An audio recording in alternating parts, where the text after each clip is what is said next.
বাতৰি মাজলৈ ষ্টুডিঅ'ত মই পাপৰি আৰু এই মুহূৰ্তৰ এটা অতিকৈ চাঞ্চল্যকৰ খবৰ মাজুলীৰ অচুগুৰি দা ধৰা গাঁৱত এক নৃশংস ঘটনা সংঘটিত হৈছে। দুই পুত্ৰ সহ পৰিয়ালৰ আন 5জনক ঘপিয়ালে এগৰাকী লোকে। সংকটজনক অৱস্থাত আটাইকে JMCHত ভৰ্তি কৰোৱা হৈছে, অৰ্থাৎ যোৰহাট চিকিৎসা মহাবিদ্যালয়ত ভৰ্তি কৰোৱা হৈছে। লোকজন বহু দিনৰ পৰাই মানসিকভাৱে তেওঁ ভাৰসাম্য হেৰুৱাই আছিল বুলি ওচৰ চুবুৰীয়াই জানিবলৈ দিছে। প্ৰদীপ দাস লোকজনৰ নাম। প্ৰদীপ দাসৰ আক্ৰমণত মাধুৰ্য দাস, প্ৰীতম দাস, সাবিত্ৰী দাস, ভাইকন দাস আৰু ভদ্ৰেশ্বৰী দাস গুৰুতৰভাৱে আঘাতপ্ৰাপ্ত হৈছে। আটাইৰে অৱস্থা সংকটজনক বুলি জানিব পৰা গৈছে। চিকিৎসকে জনোৱা অনুসৰি মাত্ৰ এজনহে সংকটমুক্ত, বাকী আটাইকেইজন সংকটমুক্ত নহয়। তেওঁলোক যথেষ্ট অৱস্থা তেওঁলোকৰ বেয়া বুলি ইতিমধ্যে জানিব পৰা গৈছে। যথেষ্ট গুৰুতৰভাৱে আঘাতপ্ৰাপ্ত হৈছে তেওঁলোক, বিশেষকৈ এটি 14 বছৰীয়া কিশোৰ আৰু এটি 8 বছৰীয়া শিশু আছে। এই প্ৰদীপ দাসৰ পুত্ৰ দুয়োগৰাকী। কি কাৰণত প্ৰদীপ দাসে এই কাণ্ড সংঘটিত কৰিলে সেয়া অৱশ্যে এতিয়ালৈকে পোহৰলৈ অহা নাই, কিন্তু মানসিকভাৱে তেওঁ ভাৰসাম্য হেৰুৱাই এই কাণ্ড সংঘটিত কৰা বুলি ওচৰ চুবুৰীয়াই জানিবলৈ দিছে। প্ৰদীপ দাস বোলা লোকজনৰ কথা ওচৰ চুবুৰীয়াই কি কৈছে সেয়াও আমি আগবঢ়াম, কিন্তু তাৰ পূৰ্বে আকৌ কৈছোঁ মাজুলীৰ দা ধৰা গাঁৱত এই নৃশংস ঘটনা সংঘটিত হৈছে, যথেষ্ট চাঞ্চল্যৰ সৃষ্টি কৰিছে আৰু আটাইকেইজন বৰ্তমান সংকটজনক অৱস্থাত আছে। মাথো এজনহে সংকটমুক্ত বুলি চিকিৎসকে জানিবলৈ দিছে।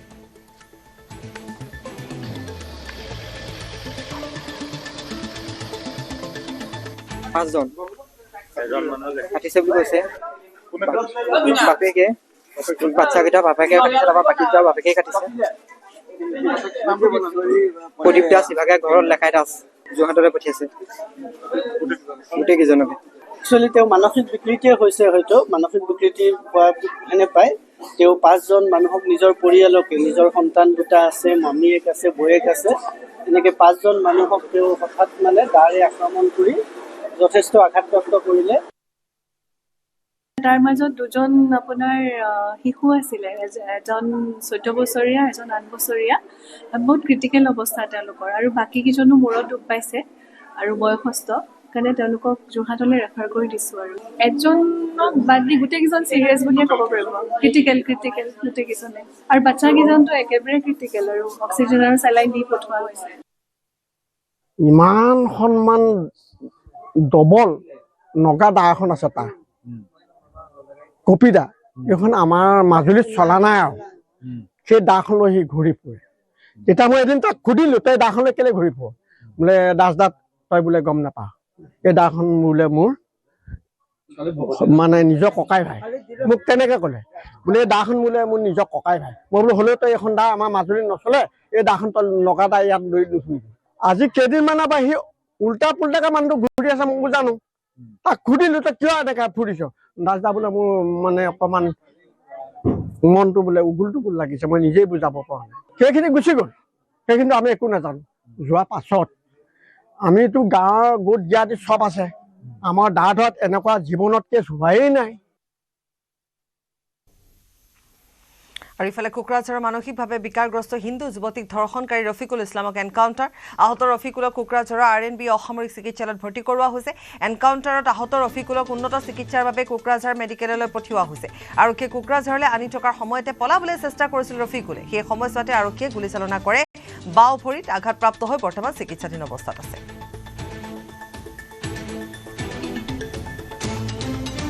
এটা শ্বুট কৰিছে, পুলিচে কৰিছে, সেল্ফ ডিফেন্সৰ নামত কৰিছে, আমি এইখিনি নাজানো। আমাৰ ফালৰ পৰা মেডিকেল চেকআপখিনি কৰা হৈছে, কৰি ফাৰ্ষ্ট এইডখিনি দিয়া হৈছে পেচেণ্টখিনি। তাৰপিছত পেচেণ্টটো আমি কোকৰাঝাৰ মেডিকেল কলেজলৈ ৰেফাৰ কৰি দিছোঁ। পেচেণ্টটো এতিয়া নাই, আৰু ইয়াতকৈ বেছি ইনফৰমেশ্যন সেইটো আমি গম নাপাওঁ। এইটো পেচেণ্টটো আহিছে, আমাৰ কাম হ'ল পেচেণ্টটো ট্ৰিটমেণ্টটো দিয়া, ফাৰ্ষ্ট এইড দিয়া। আমি ডক্টৰ হয়, এইটো লেফ্ট আছিলে, লেফ্ট ভৰি। আৰু এতিয়া চাৰ্জনক মাতা হৈছিলে, এইটো চাৰ্জনৰ ফালৰ পৰা চাইছে, চাৰ্জনে পেচেণ্টটো আপোনাৰ কোকৰাঝাৰ মেডিকেল কলেজলৈ ৰেফাৰ কৰি দিছে। কংগ্ৰেছৰ যোগদান আমচুৰ প্ৰাক্তন সভাপতি ৰেজাউল কৰিম চৰকাৰ। কংগ্ৰেছৰ যোগদান কৰি বিস্ফোৰক মন্তব্য কৰিছে ৰেজাউল কৰিম চৰকাৰে। শিৱসাগৰ তিনিচুকীয়াক ধুবুৰী বনাব হেনো ৰেজাউল কৰিম চৰকাৰে। আৰু এই মন্তব্যৰ পাছতে ৰেজাউল কৰিমক উভতি ধৰিছে শাসক পক্ষই। শিৱসাগৰক ধুবুৰী বনাম, শিৱসাগৰ বনাই শিৱসাগৰ বনাই তিনিচুকীয়াক ধুবুৰী বনাই একেলগে একত্ৰিত কৰি শিৱসাগৰ তিনিচুকীয়াক বনাব ধুবুৰী, শিৱসাগৰক ধুবুৰী বনাম, ধুবুৰীক বনাব শিৱসাগৰ তিনিচুকীয়া। শিৱসাগৰ বনাই কংগ্ৰেছত যোগদান কৰি আমছুৰ প্ৰাক্তন সভাপতি ৰেজাউল কৰিম চৰকাৰৰ বিস্ফোৰণ শিৱসাগৰক ধুবুৰী বনাম ধুবুৰী শিৱসাগৰ বনাই বৰাকক শিৱসাগৰ বনাই তিনিচুকীয়াক ধুবুৰী বনাই ৰাজ্যৰ জনসংখ্যাৰ জনগাঁথনি আৰু জনবিন্যাসক লৈ চিন্তিত উদ্বিগ্ন ৰাজ্যৰ বিজেপি বৰপেটা ধুবুৰীত অত্যাধিক হাৰত বৃদ্ধি হোৱা জনসংখ্যাক লৈ চিন্তিত মুখ্যমন্ত্ৰী হিমন্ত বিশ্ব শৰ্মা পিছে মুখ্যমন্ত্ৰী হিমন্ত বিশ্ব শৰ্মাৰ এনে চিন্তা উদ্বিগ্নতাৰ বিপৰীতে কংগ্ৰেছ দলত যোগদান কৰি প্ৰাক্তন আমছু নেতা ৰেজাউল কৰিম চৰকাৰৰ বিস্ফোৰণ উজনিৰ শিৱসাগৰ তিনিচুকীয়াক বনাব ধুবুৰী ধুবুৰীক বনাব শিৱসাগৰ তিনিচুকীয়া শিৱসাগৰক ধুবুৰী বনাম ধুবুৰী শিৱসাগৰ বনাই বৰাকক শিৱসাগৰ বনাই তিনিচুকীয়াক ধুবুৰী বনাই একেলগে একত্ৰিত কৰি সমন্বয়ৰ বাৰ্তাৰে উন্নয়নৰ বাৰ্তাৰে আমি একেলগে অসমখনক আগুৱাই লৈ যাম দীৰ্ঘদিনীয়া সংখ্যালঘু ছাত্ৰ সংগঠনৰ ত্ৰাণ কৰ্তাৰূপে কাম কৰি আহিছে ৰেজাউল কৰিম চৰকাৰে সংখ্যালঘুৰ উন্নয়নৰ লক্ষ্যৰে কংগ্ৰেছত যোগদান ৰেজাউল কৰিম চৰকাৰৰ কংগ্ৰেছত যোগদান কৰিয়ে কু অভিসন্ধিৰ বহিঃপ্ৰকাশ ঘটিল নেকি ৰেজাউল কৰিম চৰকাৰৰ গৌৰৱ গগৈৰ কাষত থাকি সেনাপতিৰ দৰে হেনো কাম কৰিব ৰেজাউল কৰিম চৰকাৰে প্ৰত্যেকটো জাতি জনগোষ্ঠী কেৱল ধৰ্মীয় সংখ্যালঘু বুলি নহয় ভাষিক সংখ্যালঘু বুলি নহয় আদিবাসী বুলি নহয় বড়ো ভাইসকল বুলি নহয় প্ৰত্যেকটো জাতি জনগোষ্ঠীৰ মূল সমস্যাখিনি জ্বলন্ত সমস্যাখিনি যেতিয়াই সমাধান হ'ব তেতিয়াই আমাৰ এখন সুন্দৰ এখন অসম আমি দেখিবলৈ পাম আৰু সেইখন অসম আমি আশা কৰিছো গৌৰৱ গগৈ ডাঙৰীয়াৰ নেতৃত্ব ভয় আৰু শংকা আঁতৰাবৰ কাৰণে গৌৰৱ গগৈৰ পিছত মই ৰেজাউল কৰিম এজন সেনাপতি হিচাপে সেই ভয় কেনেকৈ আঁতৰাব লাগে সেই ভয় আঁতৰাই হিমন্ত বিশ্ব শৰ্মা ডাঙৰীয়াক অসমৰ পৰা আঁতৰাই অসম কেনেকৈ বচাব লাগে অসমৰ মাটি কেনেকৈ বচাব লাগে অসমৰ জাতি জনগোষ্ঠী কেনেকৈ বচাব লাগে অসমীয়া জাতিক ঐক্যবদ্ধতাৰে কেনেকৈ আগুৱাই লৈ যাব লাগে সেই কাম মই সভাপতি ডাঙৰীয়াৰ নেতৃত্বত এজন ক্ষুদ্ৰ সৈনিক হিচাপে কৰিবৰ কাৰণে মই বদ্ধপৰিকৰ প্ৰাক্তন আমছু নেতাগৰাকীক উভতি ধৰিলে সাংসদ কামাখ্যা প্ৰসাদ তাছাই সংখ্যালঘু প্ৰধান কৰিব খুজিছে এই কথাটোৱে ক'ব খুজিছে এজন ৰেছপনচিবল মানুহে কথাটো ক'ব লাগে নে নালাগে অসমীয়া জাতিৰ সত্যাক ভাল পোৱা মানুহজনৰ তেওঁৰ এনেকুৱা বক্তব্য স্বাভাৱিকভাৱে ক'ব কাৰণ কংগ্ৰেছত যাওঁতে কিবা নতুন ডাইলেক্টটো উলিয়াব লাগিব তেওঁ কৰোঁ বুলি ক'লে শিৱসাগৰ সলনি হৈ নাযায় যোৰহাট সলনি হৈ নাযায় এইটো আৰু তেওঁ আশা কৰি থাকি লাভ নাই ৰেজাউল কৰিম চৰকাৰৰ মন্তব্যক অযুক্তিকৰ আখ্যা AIDFৰ বিধায়ক সুজামুদ্দিন লস্কৰৰ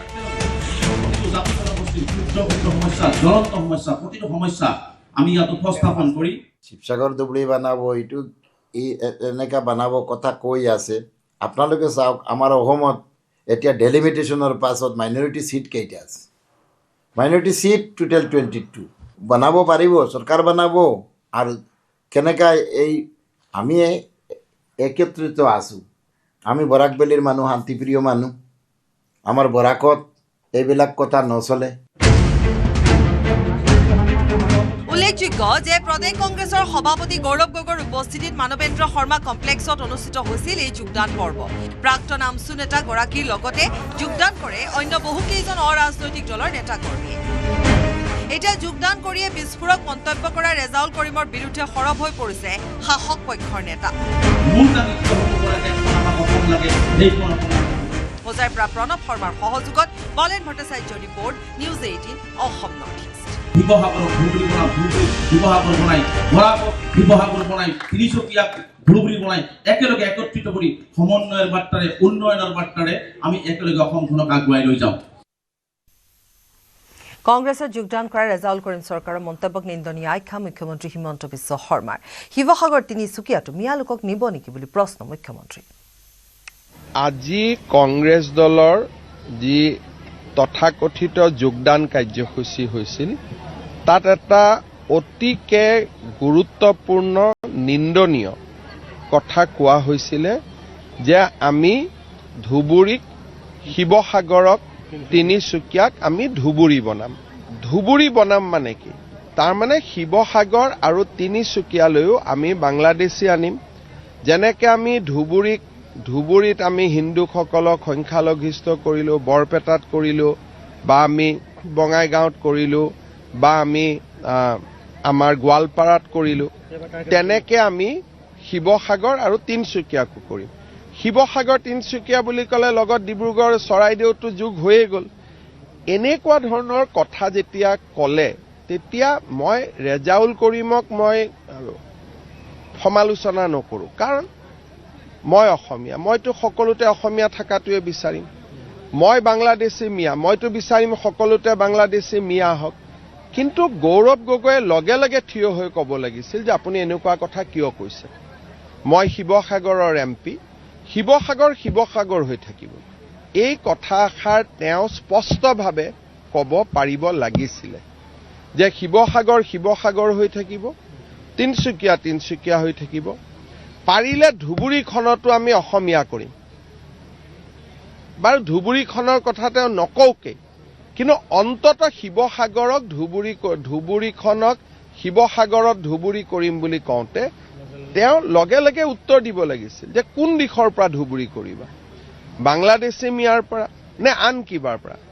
বাকী সকলোতেতো শিৱসাগৰ এনেই আগবঢ়া, শিক্ষা সংস্কৃতি সকলো ক্ষেত্ৰতেতো ধুবুৰীতকৈ আগবঢ়া হৈয়ে আছে। গতিকে কোনটো ক্ষেত্ৰত ধুবুৰী শিৱসাগৰ হ'ব? ধুবুৰী বনাম বুলি কৰা মন্তব্যৰ বিৰুদ্ধে সৰব জাতীয় সংগ্ৰামী সেনা অসমৰ সভাপতি চিটু বৰুৱা। কোন হয় ৰিজাউল কৰিম চৰকাৰ? অসমত কেৱল অসমীয়া প্ৰভুত্ব থাকিব লাগিব। অসমখন তাৰ বাপেকৰ সম্পত্তি নহয়। ইয়াত মিয়াৰ এটাও দম্ভালি সহ্য কৰা নহ'ব। এচাম সন্দেহজনক লোকে উজনি অসমখন বাংলাদেশত চামিল কৰিবলৈ চেষ্টা চলাই আহিছে। ইয়াক সহ্য কৰা নহ'ব। ৰিজাউল কৰিমে কংগ্ৰেছত যোগদান কৰি উজনিত মিয়াৰ আগ্ৰাসন চলাব বিচাৰিছে। কোন হয় ৰিজাউল কৰিম? অসমখন তাৰ বাপেকৰ সম্পত্তি বুলি ভাবিছে নেকি? এইখন অসম হয়, এইখন বাংলাদেশ নহয়। অসমত কেৱল মাত্ৰ অসমীয়া মানুহৰ প্ৰভুত্ব আধিপত্য থাকিব লাগিব। ইয়াত মিয়াৰ এটাও দম্ভালি আমি সহ্য নকৰোঁ। আৰু ৰিজাউল কৰিমহঁতে বিগত সময়ছোৱাত যেতিয়া আমচুত আছিলে তেতিয়াও কিন্তু আমচুত থাকোঁতেও তেওঁলোকে এই ধৰণৰ কাম কাজে কৰি আহিছিলে। আজি ৰিজাউল কৰিমে কংগ্ৰেছত যোগদান কৰি সমগ্ৰ উজনি অসমখনক মিয়াৰ আগ্ৰাসন কৰাৰ এক এজেণ্ডা তৈয়াৰ কৰিছে। আৰু কংগ্ৰেছে ইয়াত সাৰুজান দিছে। আৰু কংগ্ৰেছে সাৰুজান দিয়া এটা কথা কাৰণ কংগ্ৰেছ মানে মিয়া আৰু মিয়া মানে কংগ্ৰেছ, আৰু ইয়াৰ উচিত প্ৰত্যুত্তৰ দিয়া হ'ব। কোনো সন্দেহযুক্ত নাগৰিক মিয়া উজনি অসমত দবদবাবলৈ নিদিওঁ। আৰু উজনি অসমখন আমি কোনো কাৰণতে ধুবুৰীৰ দৰে মিয়াৰ আগ্ৰাসন হ'বলৈ নিদিওঁ। ইয়াত ৰিজাউল কৰিমহঁতে যিমানে চেষ্টা নকৰক কিয়, প্ৰয়োজন হ'লে কিন্তু মিয়াৰ পিঠি পুনৰবাৰ কৈছোঁ, মিয়াৰ পিঠি গুৰুকৈ বহল কৰি দিম। কিন্তু কোনো কাৰণতে উজনি অসমত মিয়াৰ দবদবনি চলিবলৈ নিদিওঁ, এইটো স্পষ্ট কথা। কংগ্ৰেছত যোগদান কৰিয়ে উজনি অসমক আক্ৰমণাত্মক মন্তব্য ৰিজাউল কৰিমৰ। শিৱসাগৰ তিনিচুকীয়াক বনোৱা হ'ব ধুবুৰী। মঞ্চৰ পৰাই অসমীয়াক উদ্দেশ্যি বিতৰ্কিত মন্তব্য ৰিজাউল কৰিমৰ। ৰিজাউল কৰিমৰ মন্তব্যৰ পিছতে ৰাজ্যজুৰি তীব্ৰ বিতৰ্কৰ সৃষ্টি হৈছে। ৰিজাউল কৰিমৰ এনে মন্তব্য কঠোৰ ভাষাৰে গৰিহণা দিয়াৰ লগতে সকিয় নিদিয়ে বীৰ লাচিত সেনা অসমে। ৰাজনৈতিক মঞ্চৰ পৰা অসমীয়াক উদ্দেশ্য কৰি শিৱসাগৰ আৰু তিনিচুকীয়াক ধুবুৰী বনোৱা হ'ব বুলি কোৱা মন্তব্যক উজনি অসমে অপমান বুলি আখ্যা দিছে বীৰ লাচিত সেনা অসমে। বীৰ লাচিত সেনা অসমৰ মতে উজনি অসম বিশেষকৈ শিৱসাগৰ আৰু তিনিচুকীয়া খিলঞ্জীয়া আধিপত্য থকা অঞ্চল। ৰিজাউল কৰিম চৰকাৰক এটা কথা আমি বীৰ লাচিত সেনা অসমে সকীয়াই দিব বিচাৰিছোঁ, এইখন মিনি বাংলাদেশ হ'বলৈ আমি তিনিচুকীয়া শিৱসাগৰ আৰু উজনি অসমক আপোনাক নিদিওঁ। আপোনাৰ অন্তৰত নিহিত হৈ থকা যি সাম্প্ৰদায়িক শক্তি, যি বাংলাদেশী প্ৰীতি, সেই কথাটো ওলাই পৰিছে। আৰু আচলতে কংগ্ৰেছে এনেকুৱা ধৰণৰ বাংলাদেশী ৰক্ষকসকলক লৈ এইখন বাংলাদেশ বনাব বিচাৰিছে নেকি? আমি বীৰ লাচিত সেনা অসমে কেতিয়াও এইটো হ'বলৈ নিদিওঁ। আৰু ৰিজাউল কৰিম চৰকাৰক সকীয়াই দিব বিচাৰিছোঁ, তুমি যদি তেনেকুৱা চিন্তা চৰ্চালৈ উজনিলৈ আহা, তোমাক কিন্তু ঠেং ভাঙি দিয়া হ'ব। গৌৰৱ গগৈ নামৰ এইজন নেতাকো আমি কৈ দিব বিচাৰিছোঁ, তোমালোকে যিবোৰ নেতাক লৈ ৰাজ্যৰ ৰজা হোৱাৰ সপোন দেখিছা, এনেকুৱা ধৰণৰ নেতাই তোমাক কেতিয়াও ৰজা হোৱাৰ বাট মুকলি নকৰে। আজি জইন কৰিয়ে তুমি ৰাজনীতিত তুমি সপোন দেখিছা, এই সপোন বীৰ লাচিত সেনা অসমে হ'বলৈ নিদিয়ে। তুমি উজনিলৈ যদি আহা, বীৰ লাচিত সেনা অসমে প্ৰত্যাহ্বান হিচাপে থিয় দিব আৰু ঠেং ভাঙি দিব। এই কথা আমি স্পষ্ট ভাষাৰে কৈ দিছোঁ। আমচু নেতাই কংগ্ৰেছত যোগদান কৰাটো স্বাভাৱিক কথা। কংগ্ৰেছত নগৈ বেলেগত যাব নেকি আমচু? কংগ্ৰেছ, AIUDF, লুৰিণৰ পাৰ্টি, অখিলৰ পাৰ্টি একে বস্তু। একেটা বটলত থাকে, মাথো বেলেগকৈ উলিয়াই সজাই পৰাই দিয়ে। ৰিজাউল কৰিম চৰকাৰ কংগ্ৰেছ যোগদান সন্দৰ্ভত কটাক্ষ কৰে মন্ত্ৰী জয়ন্ত মল্ল বৰুৱাই। কোনো অস্বাভাৱিক বস্তু নহয়, আমচু বোলা বস্তুটোতো কংগ্ৰেছতে যাব। এতিয়া আমচু কংগ্ৰেছত নাযায় বেলেগত যাব নেকি? এইটো এটা স্বাভাৱিক কথা, এইটো কোনো অস্বাভাৱিক নহয়। গোটেই বস্তুটো এনেকুৱা যে কংগ্ৰেছ, AIUDF, লুৰিণৰ পাৰ্টি, অখিলৰ পাৰ্টি, এই গোটেইবিলাক এটাই বস্তু। ইয়াত কোনো বেলেগ বস্তু নহয়, সিহঁত একেটাই বস্তু, একেটা বটলতে থাকে, মাত্ৰ বেলেগকে ওলাই। অসমৰ কাৰণে দুৰ্ভাগ্য এইটোৱে যে আমচুৰ সভাপতিও অসমীয়া মানুহক এতিয়া দম দিব পৰা হ'ল। চাওকচোন কিমান দুখৰ কথা। অসমৰ কাৰণে দুৰ্ভাগ্য, আমাৰ দৰে মানুহৰ কাৰণে দুৰ্ভাগ্য যে আমচুৰ সভাপতিয়ে এটা অসমৰ ৰাজনীতিৰ ওপৰত কথা ক'ব আৰু আমি অসমীয়া মানুহে শুনিব লাগিব। কিমান দুখৰ কথা চাওক। ৰেজাউল কৰিম চৰকাৰৰ বাপেকৰ সম্পত্তি নহয় উজনি অসম হা, আৰু এই কথাত যদি অতি শীঘ্ৰে মাফ নোখোজে ৰেজাউল কৰিম চৰকাৰে, তেতিয়াহ'লে বিল আছে থানা ষ্টাইলত ব্যৱস্থা ল'ব। শিৱসাগৰখন ধুবুৰী বনাব, তাৰ বাপেকৰ শিৱসাগৰ নি হা?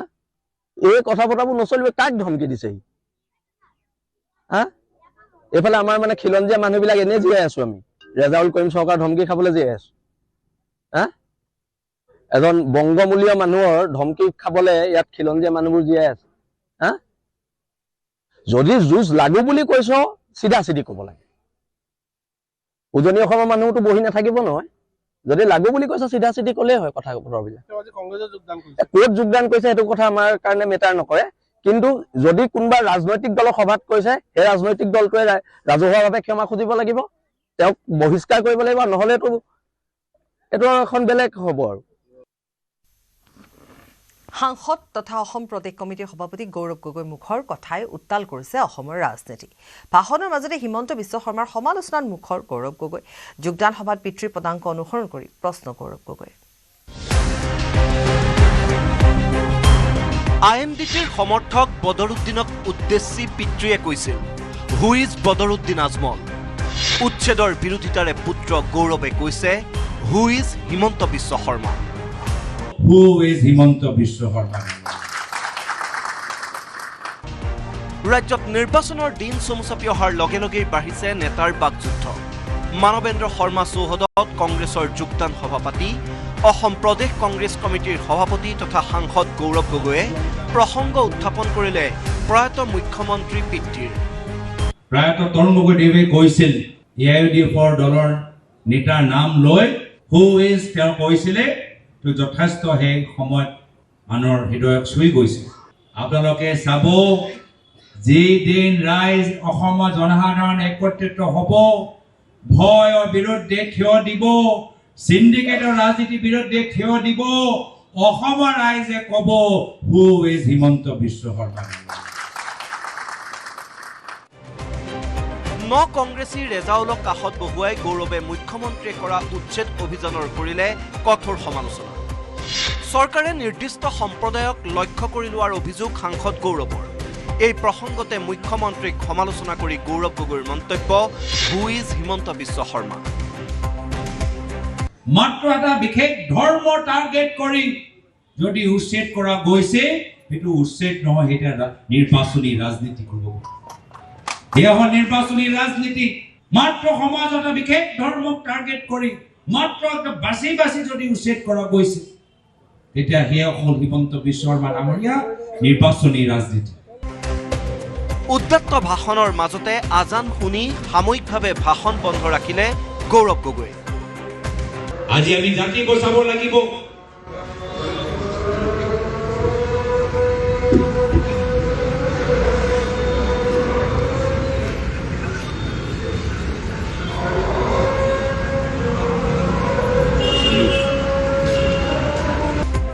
কিন্তু তাৰ পাছতে গৌৰৱ গগৈৰ মন্তব্যই এতিয়া উত্তাল কৰি তুলিছে ৰাজ্যৰ ৰাজনীতি।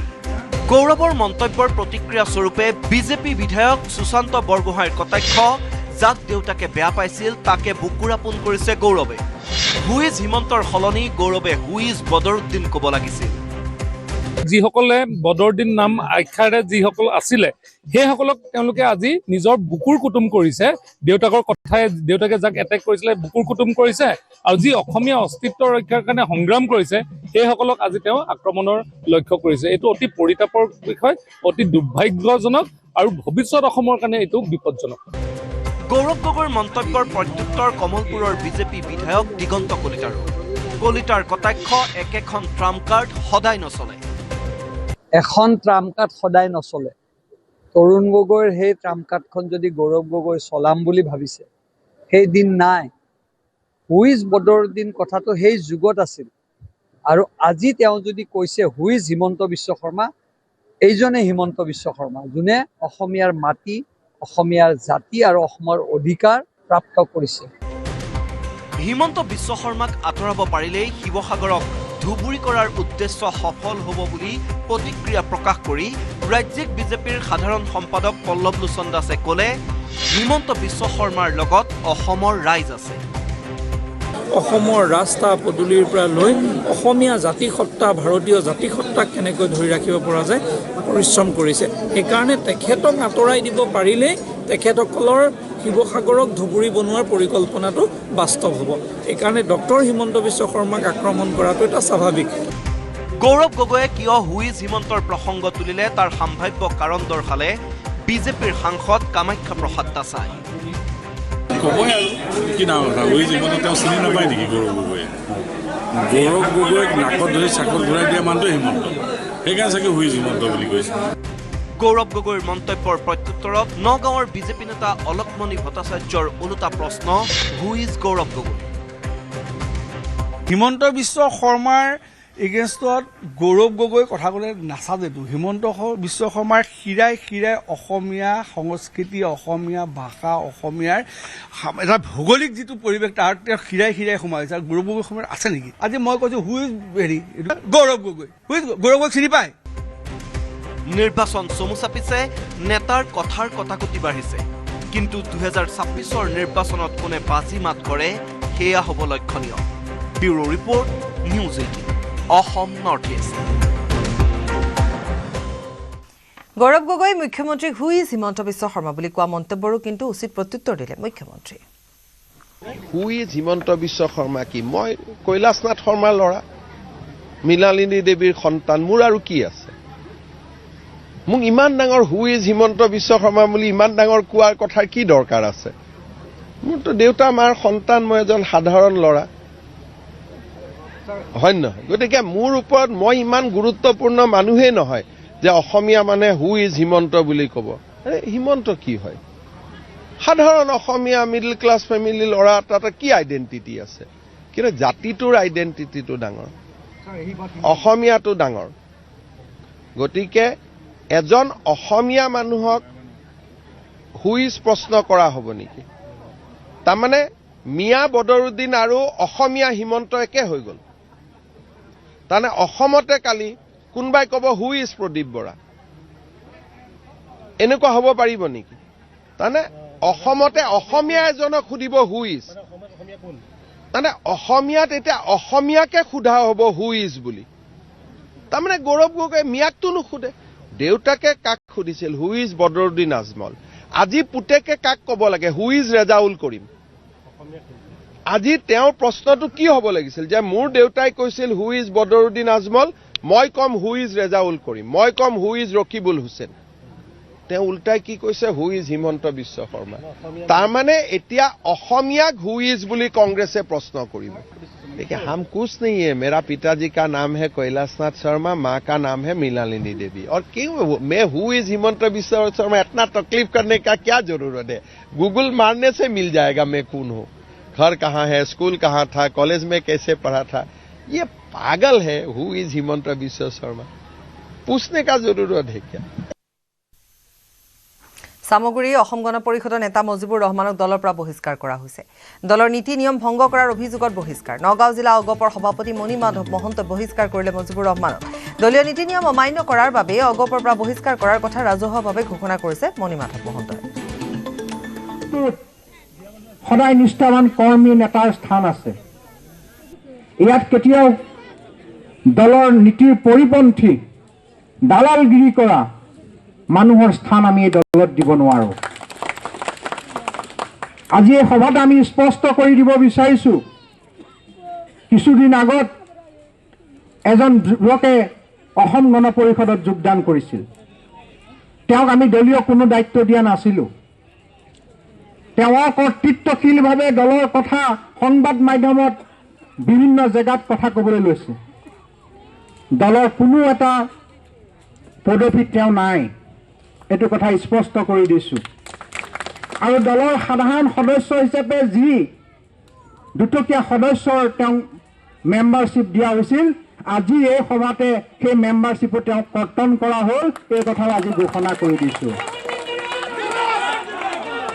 আমাৰ দলটো ইমান সস্তীয়া আমি হ'বলৈ দিব নোৱাৰো। ইমান সস্তীয়া হ'বলৈ আমি দিব নোৱাৰোঁ। এজন মুজিবুৰ ৰহমান আউট হ'ল আৰু এজন মুজিবুৰ ৰহমান আজি ইন হ'ল।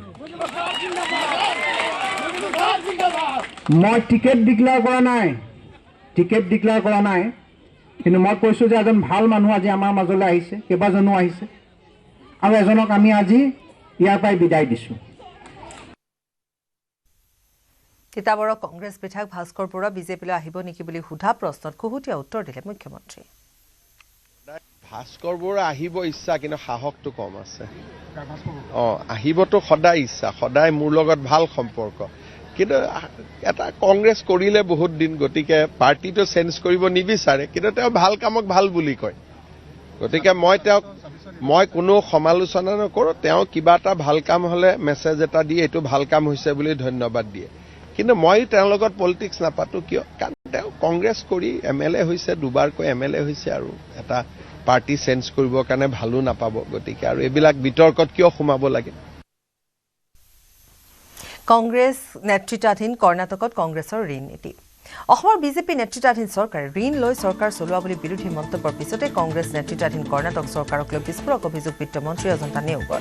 1.16 লাখ কোটি টকাৰ ঋণে উন্মোচিত কৰিলে কংগ্ৰেছৰ ভণ্ডামি। সামাজিক মাধ্যমত পোষ্ট শ্বেয়াৰ কৰিছে ৰাজ্য বিত্তমন্ত্ৰী অজন্তা নেওগে। অভিলেখ পৰিমাণৰ ঋণ লৈ দেশৰ ভিতৰতে সৰ্বাধিক ঋণগ্ৰস্ত ৰাজ্য হিচাপে পৰিগণিত হৈছে কৰ্ণাটক।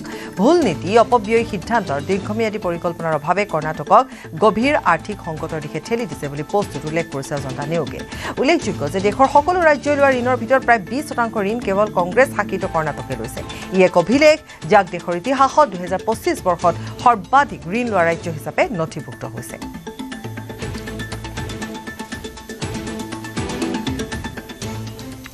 প্ৰায়